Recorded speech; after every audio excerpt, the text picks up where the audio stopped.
அன்பான இறைமக்களே, இன்று Bible reading பிளானின் 38ஆம் நாள். இன்று நாம் வாசித்து அறிய இருக்கிற விவிலிய பகுதி எண்ணிக்கை நூல் அதிகாரம் 29 முதல் 32 வரை. அதிகாரம் 29இல் ஆண்டவர் ஒவ்வொரு விழாக்களுக்கும் என்ன படையல் கொண்டு வர வேண்டும் என்பதை பற்றி கூறுகிறார். அதிகாரம் 30இல் பொருத்தனை பற்றிய விதிமுறைகளை கூறுகிறார். அதிகாரம் 31இல் மிதியானுக்கு எதிராக போரிடுமாறு மோசேயை கூறுகிறார். மேலும் அதன் பிறகு மோசே இறந்து விடுவார் என்றும் கூறுகிறார். அதிகாரம் 32இல் யோர்தானுக்கு கிழக்கே குடியேறிய குலங்கள் பற்றி விரிவாக கூறுகிறார். இதோடு இந்த அதிகாரம் முடிவடைகிறது. இன்று நாம் வாசித்து அறிய இருக்கிற விவிலிய பகுதி அதிகாரம் 29 முதல் 32 வரை. தொடர்ந்து முழுமையாக வாசித்து அறிந்து கொள்வோம். எண்ணிக்கை அதிகாரம் 29. புத்தாண்டு விழா படையல்கள். 7ஆம் மாதம் முதல் நாளன்று உங்களுக்கு திருப்பேரவை இருக்கும். நீங்கள் கடின வேலை ஏதும் செய்யக்கூடாது. உங்களுக்காக எக்காலங்கள் முழங்கும் நாள் அது. ஆண்டவருக்கு உகந்த நறுமணமான எரிபலியை நீங்கள் செலுத்த வேண்டும். அதற்கு வேண்டியவை இளங்காளை 1, ஆட்டுக்கிடாய் 1, 1 வயதுடைய ஆட்டுக்குட்டிகள் 7. இவை பழுதற்றவையாய் இருக்க வேண்டும். அத்துடன் உணவு படையலாக எண்ணெயில் பிசைந்த மிருதுவான மாவு, காளைக்காக 6 படியும் ஆட்டுக்கிடாய்க்காக 4 படி அளவில் இருக்கும். 7 ஆட்டுக்குட்டிகள் ஒவ்வொன்றுக்கும் 2 படி அளவாக இருக்கும். மேலும் உங்களுக்கு கரை நீக்கம் செய்ய பாவம் போக்கும் பலிக்காக வெள்ளாட்டுக்கிடாய் 1 தேவை. இவை தவிர மாதந்தோறும் அளிக்கும் எரிபலி, அதற்குரிய உணவு படையல், எந்நாளும் செலுத்தும் எரிபலி, அதற்குரிய நீர்ம படையல் ஆகியவை அவர்கள் முறைமையின்படி ஆண்டவருக்கு உகந்த நறுமணமான நெருப்பு பலியாக அமையும். பாவம் போக்கும் நாளுக்கான படையல். இந்த 7ஆம் மாதம் 10ஆம் நாளில் உங்களுக்கு திருப்பேரவை கூடும். அப்போது உங்களை நீங்களே வருத்தி கொள்ளுங்கள். நீங்கள் எந்த வேலையும் செய்யாதிருங்கள். ஆண்டவருக்கு உகந்த நறுமணமான எரிபலி ஒன்றை நீங்கள் அவருக்கு செலுத்துங்கள். அதற்கு தேவையானவை இளங்காளை 1, ஆட்டுக்கிடாய் 1, 1 வயதுடைய ஆட்டுக்குட்டிகள் 7. இவை பழுதற்றவையாய் இருக்க வேண்டும். அத்துடன் உணவு படையலாக எண்ணெயில் பிசைந்த மெல்லிய மாவு, காளைக்காக 6 படியும் ஆட்டுக்கிடாய்க்காக 4 படி அளவில் இருக்கும். 7 ஆட்டுக்குட்டிகளில் ஒவ்வொன்றுக்கும் 2 படி என்ற அளவில் இருக்கும். மேலும் கரை நீக்கத்திற்கான பாவம் போக்கும் பலி, எந்நாளும் செலுத்தும் எரிபலி, அதற்குரிய உணவு படையல், அதற்குரிய நீர்ம படையல் ஆகியவை தவிர பாவம் போக்கும் பலியாக 1 வெள்ளாட்டுக்கிடாய் செலுத்துவாய். கூடார திருநாள் படையல்கள். 7ஆம் மாதம் 15ஆம் நாளில் உங்கள் திருப்பேரவை கூடும். நீங்கள் கடின வேலை ஏதும் செய்யக்கூடாது. 7 நாள்கள் நீங்கள் ஆண்டவருக்கு விழா எடுக்க வேண்டும். ஆண்டவருக்கு உகந்த நறுமணமான எரிபலியாகவும் நெருப்பு பலியாகவும் நீங்கள் செலுத்த வேண்டியவை இளங்காளைகள் 13, ஆட்டுக்கிடாய்கள் 2, 1 வயதுடைய ஆட்டுக்குட்டிகள் 14. இவை பழுதற்றவையாய் இருக்க வேண்டும். அத்துடன் உணவு படையலான எண்ணெயில் பிசைந்த மிருதுவான மாவு, 13 காளைகளில் ஒவ்வொன்றுக்கும் 6 படி, 2 ஆட்டுக்கிடாய்களில் ஒவ்வொன்றுக்கும் 4 படி பங்கு, 14 ஆட்டுக்குட்டிகளில் ஒவ்வொன்றிற்கும் 2 படி அளவில் இருக்கும். மேலும் எந்நாளும் செலுத்தும் எரிபலி, அதற்குரிய உணவு படையல், அதற்குரிய நீர்ம படையல் ஆகியவை தவிர பாவம் போக்கும் பலியாகவும் 1 வெள்ளாட்டுக்கிடாய் செலுத்துவாய். 2ஆம் நாள் இளங்காளைகள் 12, ஆட்டுக்கிடாய்கள் 2, 1 வயதுடைய ஆட்டுக்குட்டிகள் 14. இவை பழுதற்றவையாய் இருக்க வேண்டும். அவற்றுடன் முறைமைப்படி காளைகள், ஆட்டுக்கிடாய்கள், ஆட்டுக்குட்டிகள் ஆகியவற்றின் எண்ணிக்கைக்கேற்ப அவற்றிற்குரிய உணவு படையல், நீர்ம படையல்கள், மேலும் எந்நாளும் செலுத்தும் எரிபலி, அதற்குரிய உணவு படையல், அவற்றுக்குரிய நீர்ம படையல் ஆகியவை தவிர பாவம் போக்கும் பலியாகவும் 1 வெள்ளாட்டுக்கிடாய். 3ஆம் நாள் காளைகள் 11, ஆட்டுக்கிடாய்கள் 2, 1 வயதுடையனவும் பழுதற்றனவுமான ஆட்டுக்குட்டிகள் 14. இவை பழுதற்றவையாய் இருக்க வேண்டும். அவற்றுடன் முறைமைப்படி காளைகள், ஆட்டுக்கிடாய்கள், ஆட்டுக்குட்டிகள் ஆகியவற்றின் எண்ணிக்கைக்கேற்ப அவற்றுக்குரிய படையில், நீர்ம படையல்கள், மேலும் எந்நாளும் செலுத்தும் எரிபலி, அதற்குரிய உணவு படையல், நீர்ம படையல் ஆகியவை தவிர பாவம் போக்கும் பலியாகவும் 1 வெள்ளாட்டுக்கிடாய். 4ஆம் நாள் காளைகள் 10, ஆட்டுக்கிடாய்கள் 2, 1 வயதுடைய ஆட்டுக்குட்டிகள் 14. இவை பழுதற்றவையாய் இருக்க வேண்டும்.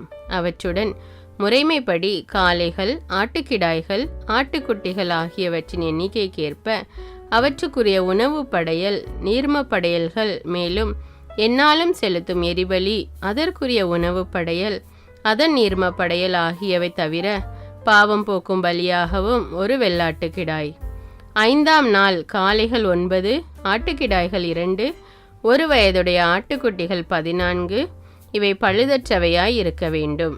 அவற்றுடன் முறைமைப்படி காளைகள், ஆட்டுக்கிடாய்கள், ஆட்டுக்குட்டிகள் ஆகியவற்றின் எண்ணிக்கைக்கேற்ப அவற்றுக்குரிய நீர்ம படையல்கள், மேலும் எந்நாளும் செலுத்தும் எரிபலி, அதற்குரிய உணவு படையல், நீர்ம படையல் ஆகியவை தவிர பாவம் போக்கும் பலியாகவும் ஒரு வெள்ளாட்டுக்கிடாய்.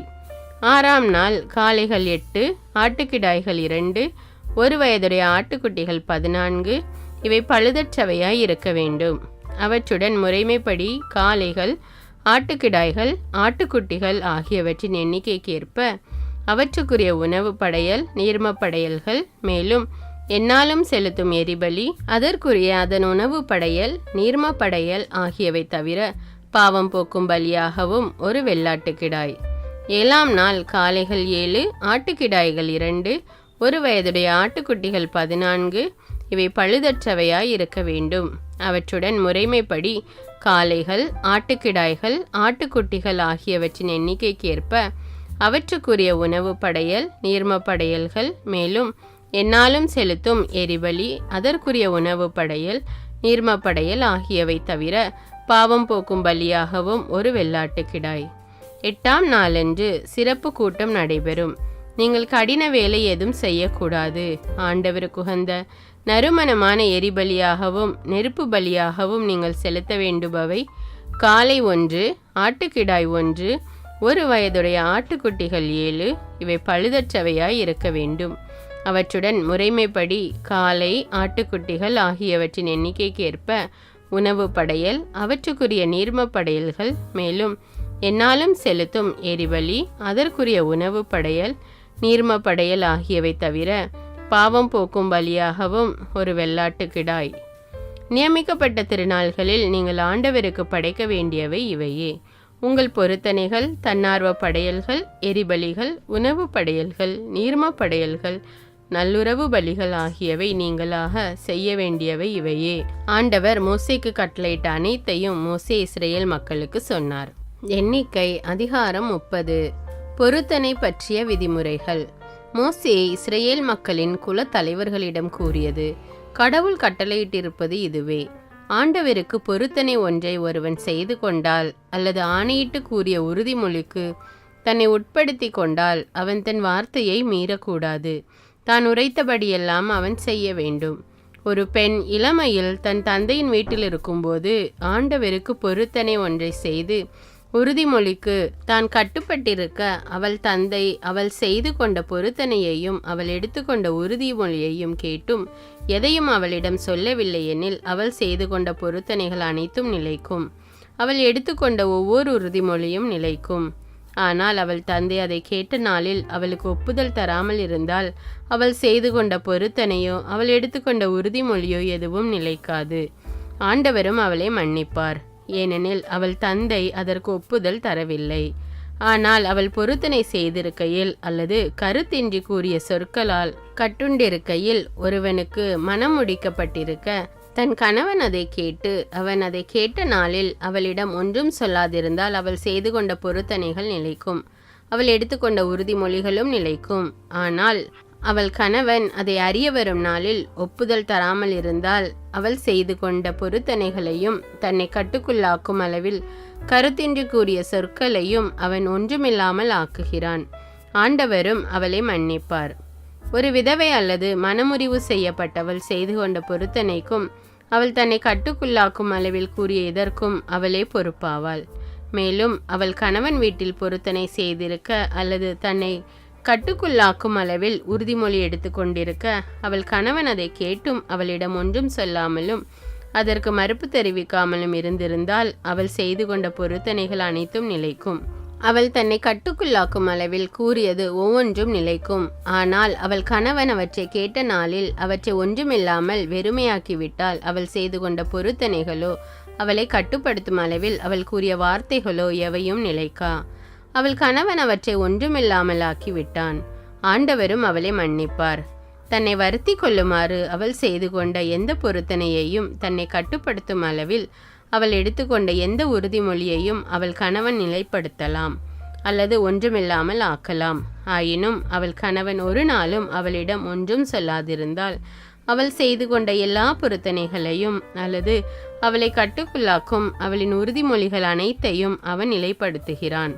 அவன் அவற்றை கேட்ட அவளிடம் ஒன்றும் சொல்லாதபடியால் அவன் அவற்றை நிலைப்படுத்தி விட்டான். ஆனால் அவற்றை பற்றி கேட்ட பெண் அவன் அவற்றை ஒன்றுமில்லாமல் வெறுமையாக்கிவிட்டால் அவளின் குற்றத்திற்கு அவனே பொறுப்பு. ஒரு கணவனுக்கும் அவன் மனைவிக்கும் இடையிலும் ஒரு தந்தைக்கும் அவர் வீட்டில் இளமையாயிருக்கும் ஒரு மகளுக்கும் இடையிலும் இருக்குமாறு ஆண்டவர் மோசேக்கு கட்டளையிட்ட விதிமுறைகள் இவையே. எண்ணிக்கை அதிகாரம் 31. மீதியானுக்கு எதிரான புனித போர். ஆண்டவர் மோசேயிடம், இஸ்ரேல் மக்களை முன்னிட்டு மீதியானியரை பழிவாங்கு, அதன் பின் நீ உன் மக்களுடன் சேர்க்கப்படுவாய் என்றார். மோசே மக்களிடம் கூறியது, ஆண்டவருக்காக மீதியானியரை பழிவாங்குமாறு அவர்களுக்கு எதிராக செல்லும்படி உங்களிலிருந்து ஆள்களை போருக்கு ஆயத்தப்படுத்துங்கள்.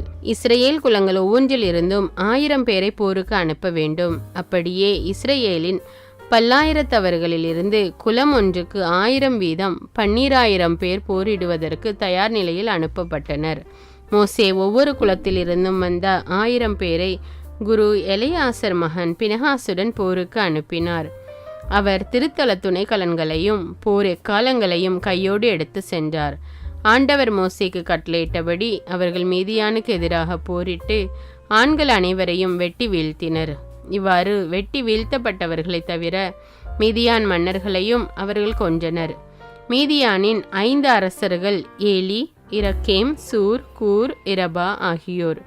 அத்துடன் பேகோரின் மகன் பிழையாமையும் அவர்கள் வாளால் வெட்டி வீழ்த்தினர். இஸ்ரேல் மக்கள் மீதியானின் பெண்களையும் அவர்களின் குழந்தைகளையும் சிறைப்பிடித்தனர். அவர்களுடன் அவர்களின் கால்நடைகள், மந்தைகள் அனைத்தையும் அவர்களின் உடைமைகள் அனைத்தையும் கொள்ளை பொருளாக கவர்ந்து கொண்டனர். அவர்கள் குடியிருந்த இடங்களின் அனைத்து நகர்களையும் அவர்களின் அரண்கள் அனைத்தையும் தீக்கிரையாக்கினர். ஆள்களும் கால்நடைகளும் உட்பட அவர்கள் கொள்ளையடித்தவை, சூறையாடியவை அனைத்தையும் கொண்டு சென்றனர். பின்பு அவர்கள் சிறைப்பிடித்தோர் கொள்ளையடித்தவை, சூறையாடியவை ஆகியவற்றை எரிகோவுக்கு எதிரே யோர்தானை அடுத்த மோவாபு சமவெளியில் பாளையத்தில் இருந்த மோசே, குரு எலியாசர், இஸ்ரேல் கூட்டமைப்பினர் ஆகியோரிடம் கொண்டு சென்றனர். படை திரும்பி வருதல். மோசே, குரு எலியாசர் மக்கள் கூட்டமைப்பின் தலைவர்கள் அனைவரும் அவர்களை சந்திக்கும்படி பாளையத்துக்கு வெளியே வந்தனர். 1000 100 தலைவர்களாகிய படை தளபதிகள் போர்க்களத்திலிருந்து திரும்பி வந்தபோது அவர்கள் மேல் மோசே சினங்கொண்டார். மோசே அவர்களிடம் கூறியது, பெண்கள் எல்லோரையும் உயிரோடு விட்டுவிட்டீர்களா? பிழையாமின் சொல் கேட்டு இஸ்ரேல் மக்கள் பேகோர் காரியத்தில் ஆண்டவருக்கு எதிராக இழிவாக நடக்க காரணமாயிருந்தவர்கள் இவர்கள்தானே. அதனால்தான் ஆண்டவரின் மக்கள் கூட்டமைப்பினுள் கொள்ளை நோய் வந்தது. எனவே ஆண் குழந்தைகள் அனைவரையும் இப்போது கொன்றுவிடுங்கள், ஆண் உறவு கொண்ட பெண்கள் அனைவரையும் கொன்றுவிடுங்கள். ஆனால் ஆண் உறவு கொள்ளாத இளம் பெண்கள் அனைவரையும் உங்களுக்காக உயிருடன் வைத்துக் கொள்ளுங்கள். உங்களுள் ஆளை வெட்டி வீழ்த்திய ஒவ்வொருவனும் தீட்டுப்பட்டதை தொட்டவர்கள் அனைவரும் 7 நாள்கள் பாளையத்துக்கு வெளியே தங்கியிருங்கள். உங்களையும் நீங்கள் சிறைப்பிடித்தவர்களையும் 3ஆம் நாளிலும் 7ஆம் நாளிலும் தூய்மைப்படுத்துங்கள். உடைகள், தோல் பொருள்கள், வெள்ளாட்டு உரோம வேலைப்பாடுகள், மரப்பொருட்கள் அனைத்தையும் நீங்கள் தூய்மைப்படுத்த வேண்டும். பின்னர் குரு எலியாசர் போர்க்களத்திலிருந்து திரும்பி வந்த வீரர்களை பார்த்து கூறியது, ஆண்டவர் மோசேக்கு கட்டளையிட்டருளிய திருச்சட்ட நியமம் இதுவே. பொன், வெள்ளி, வெண்கலம், இரும்பு, தகரம், ஈயம் ஆகிய நெருப்பை தாங்கக்கூடிய அனைத்தையும் நீங்கள் நெருப்பிலே போட்டு எடுக்க வேண்டும். அப்பொழுது அவற்றின் தீட்டு அகலும். மேலும் அவை தண்ணீராலும் தூய்மையாக்கப்பட வேண்டும். நெருப்பை தாங்கக்கூடாதது எதுவோ அதை தண்ணீரில் தோய்த்தெடுக்க வேண்டும். 7ஆம் நாளில் உங்கள் உடைகளை துவைத்து கொள்ள வேண்டும். அப்பொழுது உங்கள் தீட்டு அகலும். நீங்கள் பாளையத்துக்குள் வரலாம். கொள்ளை பொருளை பங்கிடுதல். ஆண்டவர் மோசேயிடம் கூறியது, ஆள்களிலும் கால்நடைகளிலும் கொள்ளையடிக்கப்பட்டவற்றை நீயும் குரு எலையாசரும் மக்கள் கூட்டமைப்பின் மூதாதையர் வீட்டு தலைவர்களும் கணக்கெடுங்கள். போருக்கு சென்றிருந்த படை வீரருக்கும் மக்கள் கூட்டமைப்பினர் அனைவருக்கும் இடையில் கொள்ளை பொருளை பங்கிடுங்கள். போருக்கு சென்றிருந்த படை வீரரிடமிருந்த ஆள்கள், மாடுகள், கழுதைகள், மந்தைகள் ஆகியவற்றில் 500 ஆண்டவருக்குரிய பங்காக கொடுங்கள். அவர்களுக்குரிய பாதி பங்கிலிருந்து அதை எடுத்து ஆண்டவருக்கு உயர்த்தி படைக்கும் படையலாக குரு எலையாசரிடம் கொடுக்க வேண்டும். இஸ்ரேல் மக்களுக்குரிய பாதி பங்கான ஆள்கள், காளைகள், கழுதைகள், மந்தைகள் ஆகியவற்றிலிருந்து 51% எடுத்து ஆண்டவரின் திருவுறைவிடத்துக்கு பொறுப்பாயிருக்கும் லேவியரிடம் கொடுக்க வேண்டும். மோசேயும் குரு எலையாசரும் ஆண்டவர் மோசேக்கு கட்டளையிட்டபடியே செய்தனர். படைவீரர் சூறையாடிய கொள்ளை பொருளில் மீந்திருந்தவை 6,75,000 ஆடுகள், 72,000 மாடுகள், 61,000 கழுதைகள், ஆள்கள் மொத்தம் 32,000 பேர். அவர்கள் ஆணுறவு கொண்டிராத பெண்கள். போருக்கு சென்றவர்களுக்குரிய பாதி பங்கிலுள்ள ஆடுகளின் தொகை 3,37,500. ஆண்டவர் பங்கில் இருந்த ஆடுகள் 675. காளைகளின் தொகை 36,000. அவற்றிலிருந்து அவர்கள் ஆண்டவருக்குரிய பங்காக அளித்தவை 61. கழுதைகளின் தொகை 30,500. அவற்றிலிருந்து அவர்கள் ஆண்டவருக்கு பங்காக அளித்தவை 61. ஆள்கள் தொகை 16,000. அவர்களிலிருந்து ஆண்டவருக்குரிய பங்காக தரப்பெற்றவர்கள் 32 பேர். ஆண்டவர் மோசேக்கு கட்டளையிடபடியே ஆண்டவருக்குரிய பங்காகிய உயர்த்தி படைக்கும் படையலை மோசே குரு எலையாசரிடம் கொடுத்தார். போருக்கு சென்றிருந்த ஆள்களுக்குரியது போக மோசே இஸ்ரேல் மக்களுக்கு பிரித்து கொடுத்த பாதி பங்கு, மக்கள் கூட்டமைப்புக்குரிய பாதி பங்கில் ஆடுகள் 3,37,500, காளைகள் 36,000, கழுதைகள் 36,500, ஆள்கள் 16,000 பேர். ஆண்டவர் மோசேக்கு கட்டளையிட்டபடியே இஸ்ரேல் மக்களுக்குரிய பாதி பங்கிலிருந்து ஆள்களிலும் கால்நடைகளிலும் 51% எடுத்து அவற்றை ஆண்டவரின் திருவுறைவிடத்திற்கு பொறுப்பாயிருந்த லேவியரிடம் மோசே கொடுத்தார். பின்பு 10,000 படைத்தளபதிகள், 1000 தலைவர்களும் 100 தலைவர்களும் மோசேயை அணுகினர். அவர்கள் மோசேயிடம், உமது அடியார்களாகிய நாங்கள் எங்கள் அதிகாரத்திற்குட்பட்ட போர் வீரரை எண்ணிய போது ஒருவரும் குறையவில்லை. அத்துடன் ஆண்டவர் முன்னிலையில் எங்களுக்கு கரை நீக்கம் செய்வதற்காக நாங்கள் ஒவ்வொருவரும் தேடி எடுத்த பொன் அணிகளான காப்பு வகைகள், கடகங்கள், முத்திரை மோதிரங்கள், காது வளையங்கள், குமிழ்மணிகள் ஆகியவற்றை ஆண்டவருக்கு நேர்ச்சியாக கொண்டு வந்துள்ளோம் என்றனர். மோசேயும் குரு எலையாசரும் அவர்களிடமிருந்து கைவினைப் பொருள்களான எல்லா பொன் அணிகளையும் பெற்று கொண்டனர். 1000 தலைவர்களும் 100 தலைவர்களும் ஆண்டவருக்கு உயர்த்தி படைத்த பொன்னின் நிறை மொத்தம் ஏறக்குறைய 200 கிலோகிராம். ஒவ்வொரு படைவீரனும் கொள்ளை பொருளை கவர்ந்து கொண்டான். மோசேயும் குரு எலையாசரும் 1000 100 தலைவர்களிடமிருந்து பொன்னை பெற்று கொண்டனர். அதை ஆண்டவர் திருமுன் இஸ்ரேல் மக்களுக்கு ஒரு நினைவு சின்னமாக சந்திப்பு கூடாரத்தினுள் கொண்டு வந்தனர். எண்ணிக்கை அதிகாரம் 32. யோர்தானுக்கு கிழக்கில் இருந்த குளங்கள். ரூபன் புதல்வருக்கும் காத்து புதல்வருக்கும் ஆடு மாடுகள் பெருந்திரளாயிருந்தன. அவர்கள் யாசேர் நாட்டையும் கிளையாது நாட்டையும் கண்டனர். அந்த இடம் ஆடு மாடுகளுக்கு ஏற்றதாக இருந்தது. எனவே அவர்கள் மோசே, குரு எலையாசர், மக்கள் கூட்டமைப்பின் தலைவர்கள் ஆகியோரிடம் வந்து, அச்சரோத்து, தீபோன், யாசேர், நிம்ரா, எஸ்போன், எலையாலே, செபாம், நெபோ, பெயோன் ஆகிய பகுதிகள் இஸ்ரேல் மக்கள் கூட்டமைப்பின் பார்வையில் ஆண்டவர் அடக்கிய நிலப்பகுதிகள், ஆடு மாடுகளுக்கு ஏற்றவை. அடியார்களுக்கு ஆடு மாடுகள் உண்டு என்றனர். மேலும் அவர்கள், உங்கள் பார்வையில் எங்களுக்கு தயை கிடைத்தால் இந்த நாடு அடியார்களுக்கு உடைமையாக தரப்படட்டும், எங்களை யோர்தானுக்கு அப்பால் கொண்டு செல்ல வேண்டாம் என்றனர். ஆனால் மோசே காத்து புதல்வரிடமும் ரூபன் புதல்வரிடமும் கூறியது, நீங்கள் இங்கு உட்கார்ந்திருக்க உங்கள் சகோதரர் மட்டும் போருக்கு போக வேண்டுமா? ஆண்டவர் தங்களுக்கு கொடுத்த நாட்டுக்குள் செல்லாதபடி ஏன் இஸ்ரேல் மக்களின் நெஞ்சம் துணிவிளக்க செய்கிறீர்கள்? அவர்கள் நாட்டை பார்ப்பதற்கு காதேசு பர்னேயாவிலிருந்து நான் உங்கள் மூதாதையரை அனுப்பிய போது அவர்களும் இவ்வாறே செய்தனர். அவர்கள் எசுக்கோல் பள்ளத்தாக்கினுள் சென்று நாட்டை கண்டபோது ஆண்டவர் அவர்களுக்கு கொடுத்த நாட்டுக்குள் செல்லாதபடி இஸ்ரேல் மக்களின் நெஞ்சம் துணிவிளக்க செய்தனர். அந்நாளில் ஆண்டவருக்கு சினம் உண்டது. அவர் தம்மேல் ஆணையிட்டு கூறியது, எகிப்திலிருந்து வெளிவந்தவர்களில் 20 அதற்கு மேலோ வயதுடைய ஒருவரும் நான் ஆபிரகாம், ஈசாக்கு, யாக்கோபு ஆகியோருக்கு கொடுப்பதாக ஆணையிட்டு கூறிய நாட்டினை காண மாட்டார்கள். ஏனெனில் அவர்கள் என்னை முழுமையாக பின்பற்றவில்லை. எபுனேயின் புதல்வன் காலேபும் நூனின் புதல்வன் யோசுவாவும் இதற்கு விதிவிலக்கு. ஏனெனில் அவர்கள் ஆண்டவரை முழுமையாக பின்பற்றியுள்ளனர். அத்துடன் ஆண்டவரின் சினம் இஸ்ரேலுக்கு எதிராக மூண்டது. அவர் இப்பாலை நிலத்தில் 40 ஆண்டுகள் அவர்களை அலைய செய்தார். ஆண்டவர் பார்வையில் தீயன செய்த தலைமுறை அனைத்தும் அழியும் மட்டும் இது நடந்தது. இப்போதும் நீங்கள் உங்கள் மூதாதையருக்கு பதிலாக பாவ மனிதராக எழும்பிவிட்டீர்கள். இஸ்ரேலுக்கு எதிராக உள்ள ஆண்டவரின் கோபக்கனலை இன்னும் கடுமையாக்கி விடுகிறீர்களே. அவரை பின்பற்றுவதை விட்டு நீங்கள் விலகினால் அவரும் அவர்களை பாலை நிலத்தில் விட்டு விடுவார். இம்மக்கள் அனைவரையும் நீங்கள் அழிய பண்ணுவீர்கள். பின்னும் அவர்கள் அவரிடம் நெருங்கி வந்து, நாங்கள் இங்கே எங்கள் மந்தைகளுக்கு பட்டிகளையும் தொழுவங்களையும் எங்கள் பிள்ளைகளுக்கு நகர்களையும் கட்டுவோம். ஆயினும் நாங்கள் இஸ்ரேல் மக்களை அவர்களிடத்திற்கு கொண்டு சேர்க்கும் அளவும் அவர்கள் முன்பாக போர்க்களம் தாங்கி செல்ல ஆயத்தமாய் இருப்போம். எங்கள் பிள்ளைகள் இந்நாட்டு குடிகளில் இருந்து தங்களை பாதுகாத்து கொள்ளுமாறு அரண்சூழ் நகர்களில் வாழ்வார்கள். இஸ்ரேல் மக்களில் ஒவ்வொருவரும் தம் உரிமை சொத்தை உடைமையாக்கி கொள்ளும் வரை நாங்கள் எங்கள் வீடுகளுக்கு திரும்ப மாட்டோம். நாங்கள் யோர்தானுக்கு அக்கறையிலும் அதற்கப்பாலும் அவர்களுடன் எதையும் உடைமையாக்கி கொள்வோம். ஏனெனில் எங்கள் உரிமை சொத்து கிழக்கே யோர்தானுக்கு இக்கரையில் கிடைத்துள்ளது என்றார்கள். மோசே அவர்களிடம் கூறியது, நீங்கள் இதை செய்தால் ஆண்டவர் முன் போர்க்களம் தாங்கி சென்றால் உங்களில் போர்க்களந்தாங்கியோர் ஒவ்வொருவரும் ஆண்டவர் முன் அவர் தமக்கு முன் எதிரிகளை விரட்டி அடிக்கும் மட்டும் யோர்தானை கடந்து சென்றால் நாடு ஆண்டவர் முன்னிலையில் பணிந்தடங்கும். அதன் பின்பு நீங்கள் திரும்பி வருவீர்கள். ஆண்டவருக்கும் இஸ்ரேலுக்கும் உரிய கடமையை நிறைவேற்றியவர்கள் ஆவீர்கள். இந்த நாடும் ஆண்டவர் முன்னிலையில் உங்களுடைமையாகிவிடும். ஆனால் நீங்கள் இதை செய்யாவிட்டால் நீங்கள் ஆண்டவருக்கு எதிராக பாவம் செய்திருக்கிறீர்கள். உங்கள் பாவம் உங்களை தொடர்ந்து பிடிப்பது திண்ணம்.